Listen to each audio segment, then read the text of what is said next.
అధికార పార్టీలో కర్నూలు జిల్లా రాజకీయాలు ఆసక్తికరంగా మారుతున్నాయి.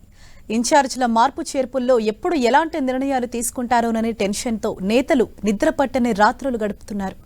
కొత్తగా ఇన్ఛార్జి పదవి ఇచ్చినా ఎన్నికల వరకు కొనసాగిస్తారనే గ్యారంటీ లేక అధిష్టానం ఆలోచనలేంటో తెలుసుకోలేక అయోమయాన్ని ఎదుర్కొంటున్నారు.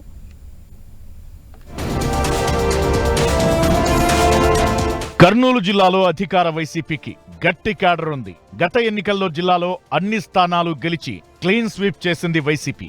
5 ఏళ్లుగా పార్టీ క్యాడర్పై పూర్తి పట్టు సాధించిన అధిష్టానం ఎన్నికల ముందు తీసుకుంటున్న నిర్ణయాలతో క్యాడర్ను గందరగోళంలోకి నెట్టేస్తోంది.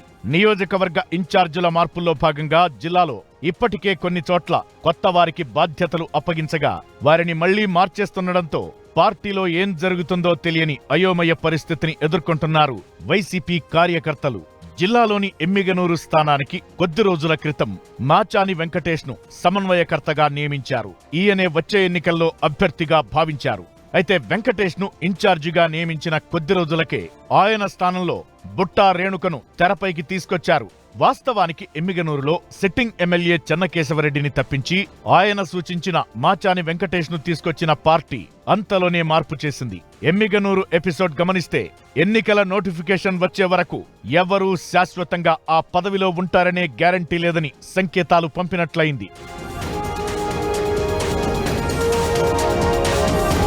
ఇక ఎమ్మిగనూరు కొత్త ఇన్ఛార్జిగా వచ్చిన బుట్టా రేణుక గతంలో కర్నూలు ఎంపీగా పనిచేశారు. 2014లో ఎంపీగా గెలిచిన రేణుక ఆ తరువాత టీడీపీలోకి వెళ్లారు. గత ఎన్నికల ముందు మళ్లీ వైసీపీలో చేరారు. ఈసారి కర్నూలు ఎంపీగా పోటీ చేయాలని భావించిన ఎమ్మిగనూరులో చేనేత వర్గం ఓట్లు ఎక్కువగా ఉంటాయనే ఉద్దేశంతో రేణుకను ఇక్కడి నుంచి పోటీకి దించాలని నిర్ణయించింది పార్టీ. ఎమ్మిగనూరులో గెలుపు కోసం పార్టీ తీసుకున్న నిర్ణయం తమ నేతను బలిపశువును చేసిందని వారం రోజుల ఇన్ఛార్జ్ మాచాని వెంకటేష్ వర్గీయులు అసంతృప్తి వ్యక్తం చేస్తున్నారు.